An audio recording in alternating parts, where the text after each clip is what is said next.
ഈ ആന പ്രേമവും ആന കമ്പവും ആന പരിപാലനവും വേറെ വേറെയാണ്. അപ്പം ആന പ്രേമം തുടങ്ങി, പിന്നെ ആന കമ്പമായി, പിന്നെ ഇപ്പോൾ ആന പരിപാലനമാണ്. അപ്പോൾ അതാണ് നമ്മുടെ ഒരു പ്രധാന സംഭവം. ആനയ്ക്കിപ്പോൾ ആന കമ്പമുണ്ട്, അല്ലെ ആനപ്രേമം ഉണ്ടെന്ന് പറഞ്ഞിട്ട് ഒരുപാട് പഴം കൊണ്ടുവന്നിട്ട് ആനയ്ക്ക് കൊടുത്തിട്ട് അത് സംഭവം ആവുന്നില്ല. ഈ പരിപാലനം എന്ന് പറയുമ്പോൾ നമ്മൾ രാവിലെ അതിൻ്റെ എല്ലാ കാര്യങ്ങളും തറയിൽ വരുക. അപ്പം ഒരു ആന പ്രേമം എന്ന് പറഞ്ഞാൽ ദൂരെ ഒന്ന് കണ്ടിട്ട് ഒരു വടല പഴമൊക്കെ കൊടുത്തിട്ട് പോകുന്നതും അങ്ങനെയുള്ള ഒരു സംഭവം, ആന തലയിൽ കെട്ടിട്ടിരിക്കുന്നതും പൂരപ്പരിപാടിക്ക് ഉള്ള ഒരു സംഭവമൊക്കെയാണ്. പക്ഷേ ആന പരിപാലനം എന്ന് പറയുമ്പം അത് രാവിലെ നമ്മൾ തറയിൽ വന്ന് അതിനെ നോക്കുക.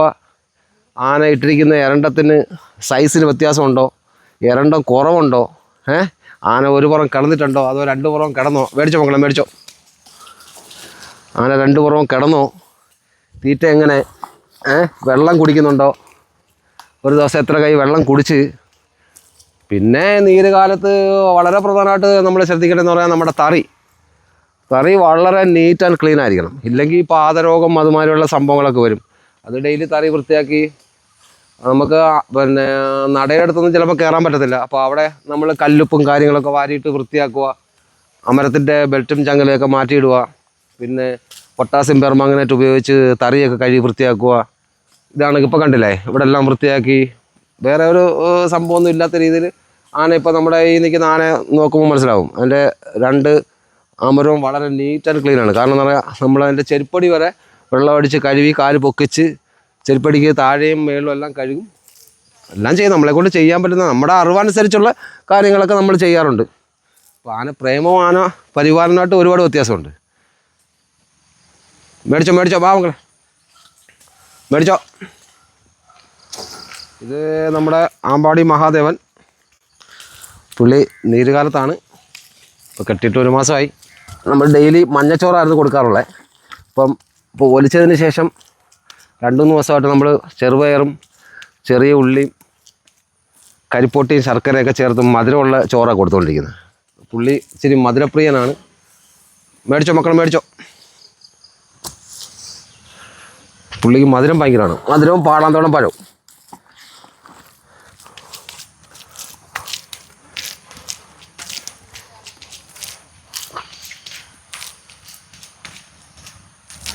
രാവിലെ ഒരു 9-9:30 ആകുമ്പോഴത്തേക്ക്, നേരത്തെയൊക്കെ നമ്മൾ നേരത്തെ കൊടുക്കുമായിരുന്നു. ഇപ്പം ഒലിച്ചതിന് ശേഷം ഇച്ചിരി വെയിലൊക്കെ വന്നതിന് ശേഷം നമ്മൾ തറയിൽ വരും. ശകലം തലക്കുന്നിലൊക്കെ വെയിലൊക്കെ അടിക്കുമ്പോഴത്തേക്ക് വന്നിട്ട് രാവിലെ അവലും ഈത്തപ്പഴം, ശർക്കര, പാടാന്തോളം പഴം എല്ലാം മിക്സ് ചെയ്ത് നമ്മൾ ഒരു 6-7 ഉരുള കൊടുക്കും.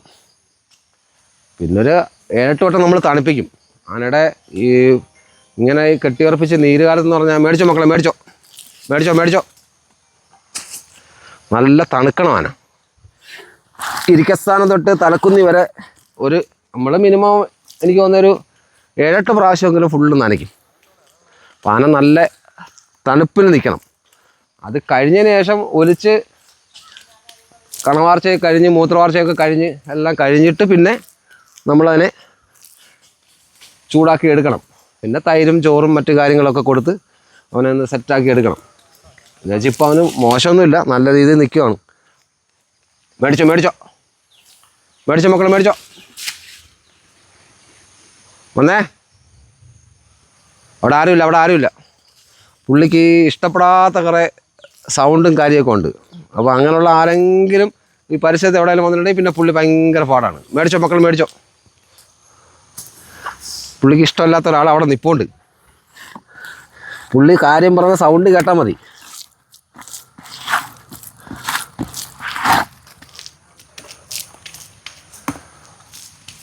മേടിച്ചേ വാങ്ങിട്ടെ. മേടിച്ചോ. ആരുമില്ല മക്കൾ മേടിച്ചോ.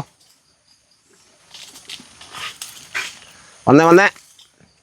അവിടെ ആരുമില്ല മക്കളിഞ്ഞ് വാ, എന്നാ മേടിച്ചോ.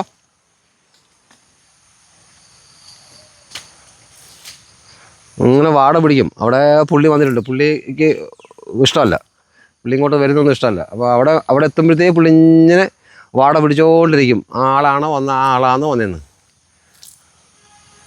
വാ മക്കളെ മേടിച്ചോ. ഇതൊക്കെയാണ് നമ്മുടെ മഹാദേവൻ്റെ. മേടിച്ചോ മക്കൾ മേടിച്ചോ.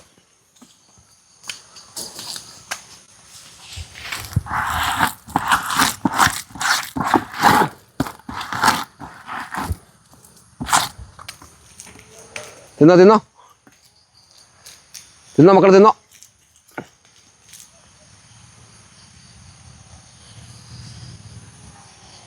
ആരുമില്ല തിന്നോ മക്കൾ തിന്നോ. വാ മേടിച്ചത് അവിടെ വയ്യാൻ മേടിച്ചത്. അത്യാവശ്യം നമ്മൾ ഉപദ്രവിക്കോ വടിക്കമ്പെടുക്കണ്ടേ അങ്ങനെയുള്ള കാര്യമൊന്നുമില്ല. പുള്ളി ആഹാരപ്രിയനാണ്, മാധവൻകുട്ടിയുടെ കണക്കാണ്. മധുരം പിന്നെ മാധവൻകുട്ടി കണക്കല്ല, മധുരം ഭയങ്കര ഇതാണ് പുള്ളിക്ക്. അപ്പോൾ നമ്മൾ ഇടയ്ക്ക് അവിലെ കൊടുക്കുമ്പോഴത്തേക്ക് 2 ഒരു പാല് ചൂടാക്കി പാടാൻ തുടങ്ങുമ്പോഴും പാലും, പിന്നെ ഞാൻ കൽക്കണ്ട് മേടിച്ച് കൊടുക്കും. കൽക്കണ്ട് ഉടയ്ക്കത്തില്ല, അങ്ങനെ കറുമുറാന്നുള്ള ഒരു സെറ്റപ്പ് ആക്കിയിട്ട് കൊടുക്കും. അതൊക്കെ പുള്ളിക്ക് ഭയങ്കര മധുരപ്രിയനാണ്. കരിപ്പൊട്ടി കൊടുക്കും, ഇപ്പോൾ കരിപ്പൊട്ടി കൊടുക്കാറുണ്ട്. പഴം ഇഷ്ടംപോലെ കഴിച്ചു. പഴം വേറെ അങ്ങനെ ചടവൊന്നുമില്ല, നല്ലതായിട്ട് നിൽക്കുന്നത്. പുള്ളിക്ക് പറ്റിയൊരു ക്ലൈമറ്റാണ്. അവിടെ മേളിലൊരു ടാർപ്പൊക്കെ ഉണ്ടാകുന്ന, ഈ ടാർപ്പ് മേളിൽ കെട്ടിരുന്നതാണ്. അത് പുള്ളി കൈ കെട്ടുക. ഒന്നുമില്ല മക്കളോടെ. പിന്നെ ജനുവരി പരിപാടിയുണ്ട്. ജനുവരി 10-15 ആകുമ്പോഴത്തേക്കൊക്കെ പരിപാടിക്ക് ഇറങ്ങണം. അപ്പോഴത്തേക്ക് പുള്ളി സെറ്റാവും. ഇല്ലേ മക്കളെ? കുഞ്ഞോ ഒന്നും കുഴപ്പമില്ല, പുള്ളി സെറ്റാണ് അല്ലേ? എന്തേ കുഞ്ഞാന്തേ?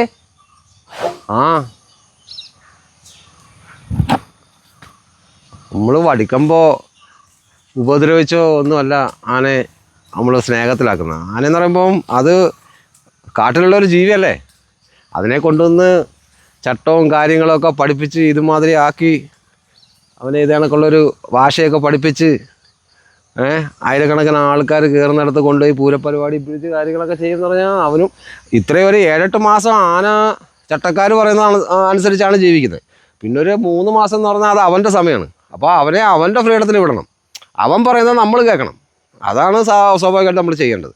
അല്ലാതെ അവൻ്റെ അടുത്ത് നിന്ന് വടിക്കമ്പം കൊണ്ടുവന്ന് അത് ഇത് ഒരുപാട് ടെൻഷൻ കൊടുക്കുക അങ്ങനെയുള്ള പരിപാടിയൊന്നും ഇവിടെ ഇല്ല. ഇവിടെ ഒരു സംഭവമില്ല. ഇവിടെ വടിക്കമ്പോ മറ്റു കാര്യങ്ങളോ ഒന്നുമില്ല. നമ്മൾ പിന്നെ ഒരു കമ്പ് ഇങ്ങനെ വെറുതെ നമ്മുടെ തറയിൽ ഇങ്ങനെ വെച്ചിരിക്കുന്നത്, അല്ലാതെ തോട്ടിയോ വടി മറ്റു കാര്യങ്ങളോ വലിയ കോലോ ഒന്നും നമ്മളിവിടെ വെക്കാറില്ല. അതിൻ്റെ ആവശ്യമില്ല.